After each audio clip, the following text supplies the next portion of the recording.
নবীর খাতে আসাদ মুসা পয়গম্বরের সাথীরা তো বলছিল আমরা পারবো না, আপনি আপনার আল্লাহ মিল্লাত জিহাদ করেন, আমরা এর মধ্যে নাই। এই উম্মতের অবস্থা কি? নবী সাহাবায়ে কেরাম নবীর সাথীরা কি জবাব দিল? আল্লাহ নবী রাহমাতুল লিল আলামিনকে যখন বেঈমান কাফেররা উহুদের যুদ্ধের ময়দানে ঘেরাও করে নিল, আল্লাহর নবী রাহমাতুল লিল আলামিন ডাকদা বললেন, ও আমার সাহাবায়ে কেরাম তোমরা কোথায়?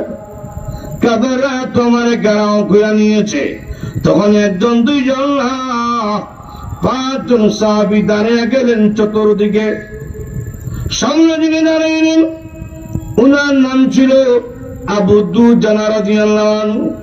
তিনি দাঁড়িয়ে বলছেন, ও কাফেররা, যত মারার মারো, আমার বুকের মধ্যে মারো, আমি জিন্দা থাকা অবস্থায় নবীর শরীর মোবারকে একটা তীরের জখম লাগানো সম্ভব না। দেওয়ালের মতো দাঁড়িয়ে রইলেন। কোন তীর ওনার বুকের মধ্যে লেগে পিছনে বের হয়ে যায়, কিন্তু কোন নড়াচড়া নেই, কোন হারকাত নাই। আর একজন সাহাবী ডাকদা বলছেন, ও আবু দুজানা, একটু নড়াচড়া করেন না কেন, আপনি হারকাত করেন না কেন? আবু দুজানা জবাব দেয়, আমি কেমনে নড়াচড়া করি? আমার পিছনে যিনি দাঁড়িয়ে আছেন ওই নবীকে তো আমার জীবনের চাইতে কোটি কোটি গুণ বেশি ভালোবাসি। আমি যদি একটু নড়াচড়া করি, এই বাদ দিয়া যদি কোন একটা তীর আমার নবীর শরীর মোবারকে ঢুকে যায়, কিয়ামতের কঠিন ময়দানে আশিকে রাসূল হই আমি দাঁড়াতে পারবো না। তিনি দাঁড়িয়ে রইলেন দেওয়ালের মতন। পিছনে যিনি দাঁড়াইলেন ওনার নাম ছিল আবু তালহা রাদিয়াল্লাহু আনহু। উনি নবীর দিকে বুক দিলেন, কাফিরদের দিকে পিঠ দিলেন। ও বেঈমান কাফেররা, যত মারার মারো, আমার পিঠের মধ্যে মারো, আমি জিন্দা থাকা অবস্থায় আমার নবীর শরীর মোবারকে একটা তীরের জখম লাগানো সম্ভব না। তিনি দাঁড়িয়ে রইলেন। যুদ্ধের পরে দেখা গেল ওনার পিঠের মধ্যে একটা দুইটা নয়, 80 থেকে 99টা তীরের জখম লাগানো আছে, কিন্তু কোন নড়াচড়া নাই, হরকত নাই। হঠাৎ করে একটা ব্যাগ নবীকে টার্গেট করিয়া উঁচা পাহাড় একটা পাথর নিক্ষেপ করে দিল। যে পাথরটা সামলাইতে পারলেন না আবু দুজানা, যে পাথরটা সামলাইতে পারলেন না আবু তালহা রাদিয়াল্লাহু আনহুমা, ডাইরেক্ট নবীজির মাথা মোবারকের মধ্যে আঘাত করেছে। নবীজির মাথা মোবারকের মধ্যে ছিল লোহার যুদ্ধের টুপি, পাথরের আঘাতে লোহার টুপি করা ভেঙে গেছে। এটার আঘাতে সামনের 2টা দন্দান মোবারক শহীদ হয়ে গেছে। হাদিসের মধ্যে এসেছে আল্লাহর নবী রাহমাতুল লিল আলামিন হাত মোবারক দিয়া মুখের মধ্যে চাপ দিয়া ধরলেন। তাকে দেখে রক্ত মোবারকের চেহারা এবং হাত মোবারক লাল হয়ে গেছে। নবীজি কান্দেন, প্রভু, যে জাতি পয়গম্বরের রক্ত দিয়ে চেহারা এবং হাত মোবারক লাল হয়ে দিল, এই জাতির কল্যাণ কেমনে হবে গো? এমনি আল্লাহ বলছেন, ওগো নবীজি, আমি আল্লাহ শুধু আপনার অপেক্ষা আছি। আপনি যদি বলেন আমি আল্লাহ মুহূর্তে গজব দিয়া এই জাতিকে ধ্বংস করে ফেলবো, তখন নবীজি বলেন, না গো, আপনি এদেরকে গজব দিয়া মাইরেন না। আমি নবী হইয়া দোয়া করি গো, আল্লাহুম্মা গফিরলি কওমি ফাইন্নাকুম লা ইয়ালামুন। আল্লাহ ওরা বুঝে নাই, চিনে নাই, এই জন্য মারছে। আল্লাহ গজব দিয়েন না। আমি নবী হইয়া দোয়া করি গো, এদেরকে আপনি মাফ করিয়া দিন। রহমতের নবী কারে হয় একটু চিন্তা করে।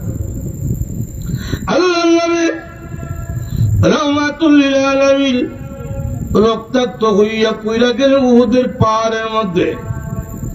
যে মাত্র পাহাড়ে পড়ছেন, এখন পাহাড়ের যে পাথর, এই পাথরটা এখন আর শক্ত রইল না। যেন নবীর জন্য জান্নাতে নরম বিছানা হয়ে গেছে। সুবহানাল্লাহ জুড়ে গো। কারণ উহুদের পাহাড় নবীকে ভালোবাসে। হাদিস শরীফের মধ্যে এসেছে, নবীজি বলেন উহুদের পাহাড় আমি নবীকে ভালোবাসে, আমি নবী উহুদের পাহাড়কে ভালোবাসি। আল্লাহ নবী রাহমাতুল লিল আলামিন যে মাত্র পাথরের মধ্যে পড়ছেন, নরম বিছানা মতন হয়ে গেল, নবীজি পাথরের আড়ালে পড়ে গেলেন। এই জন্য এখন আর নবীকে দেখা যায় না, যে মাত্র নবীকে দেখা যায় না, এই সুযোগে মিস্টার ইবলিস শয়তান যুদ্ধের ময়দানে এলান করে দিল, কাদ কুতিলা মুহাম্মদ সাল্লাল্লাহু আলাইহি ওয়াসাল্লাম, মুহাম্মদ নাই রে, মুহাম্মদ শহীদ হয়ে গেছে। এই ঘোষণা বলার পরে সাহাবায়ে কেরাম হযরত উমর রাদিয়াল্লাহু আনহু পাগলের মতন হয়ে গেছে। হযরত উমরের মতন সাহসী ব্যক্তি হাত থেকে তরবারি ছেড়ে দিছে, আমার নবী নাই, আমি আর থাকতে চাই না, আমাকে তোমরা শহীদ করে ফেলো।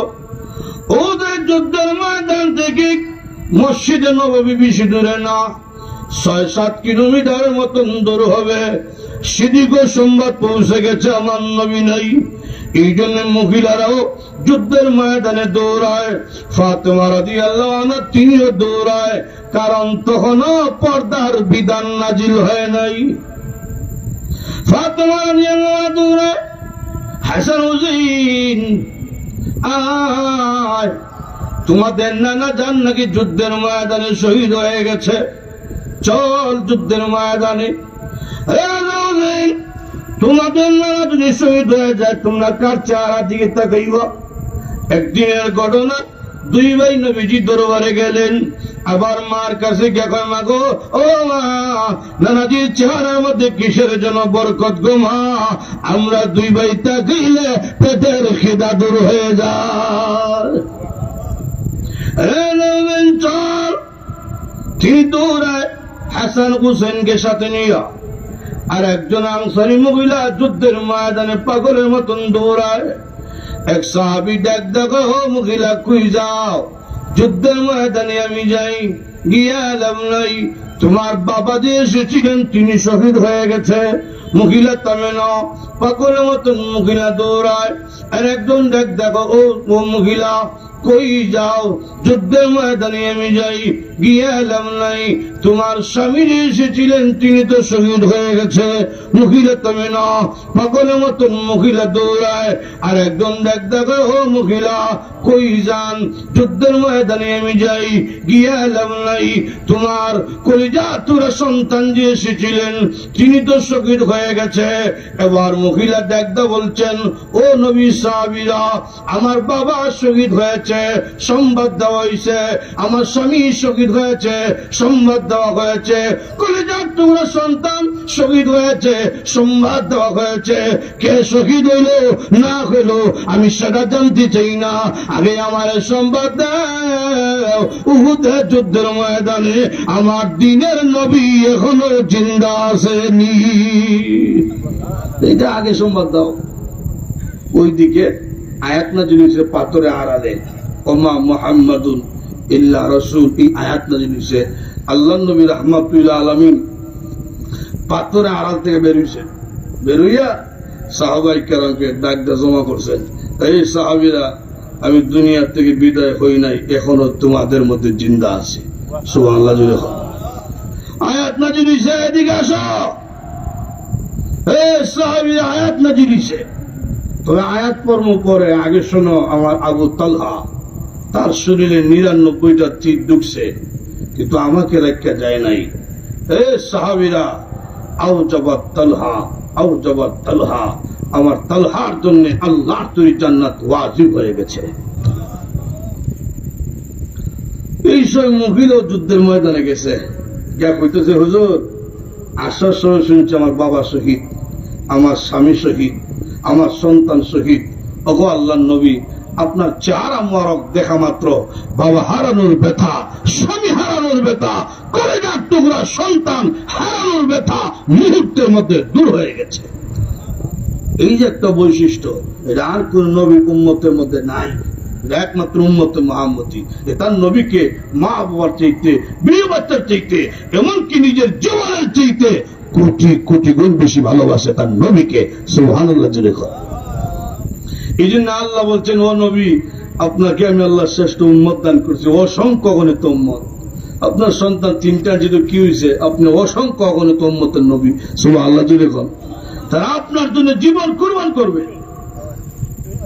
কাউসারের 3 নম্বর ব্যাখ্যা জাতি 3 নম্বর ব্যাখ্যা নবী আবু জাহেলের কথা আপনি কষ্ট পাইয়েন না, মদিনার ইহুদি আলেমের কথা কষ্ট পাইয়েন না। আপনি হচ্ছেন বরকতের নবী। সুবহানাল্লাহ জোরে কর। আল্লাহ পাক কি পরিমাণ বরকত যে আমাদের নবীজির হাতের মধ্যে দিছিল। আল্লাহু আকবার, কি পরিমাণ বরকত।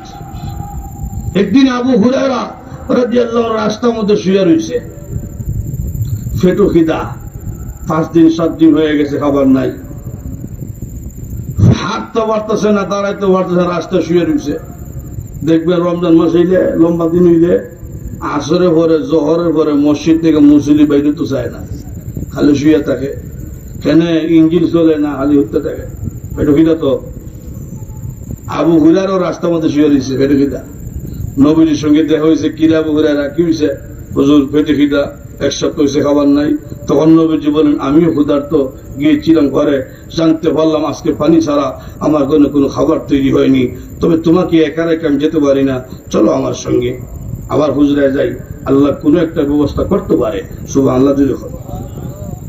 হুজরা শরীফে গেলেন, গিয়ে ডাক দিয়েছেন, আয়েশা খাবার আসেনি? আম্মা জান আয়েশা বলছেন, হুজুর খাবার তো ছিল না। তো কিছুক্ষণ আগে এক আনসারী মহিলা 1 গ্লাস দুধ আপনার জন্য হাদিয়া পাঠাইছে। সুবহানাল্লাহ জোরে কর। তখন নবীজি বললেন, আবু হুরায়রা, 1 গ্লাস দুধ যেহেতু পাইছি, আমাদের ব্যবস্থা হয়ে গেছে, মসজিদে তুমি দুধ দাও। মসজিদের 70 জন সাহাবী কোরআন শিক্ষা করতেছে, তাদেরকে দুধ পান করার দাওয়াত দিয়ে আসো। সুবহানাল্লাহ জোরে কইবেন না? সাহাবী কয়জন? 70 জন। আবু হুরায়রা নিয়ে হইল 71 জন। দুধের গ্লাস কয়টা? আবু হুরায়রা আড়তাসার কইতেছে 70 জন নিয়ে আইলে, কেউ টুপ বিছবো, কেউ জিব্বা বিছবো, কেউ বিছতই না। কিন্তু নবী তো কইছেন আনতে হবে। 70 জনকে নিয়ে আইছে। 70 জনকে নিয়ে আইসা রসুল বলতেছেন, আবু হুরায়রা, তুমি লাইন ধরাও, লাইন ধরাইয়া তুমি দুধ বন্টন কইরা দাও। আবু হুরায়রা কয়, খাওয়াইছে আমারে। লাইনে দাঁড়াইলে কিছু ভাইবার আশা ছিল, দেখছে বন্টন করার, সকলে খাওয়ার পরে তাহলে আমি খাইতাম।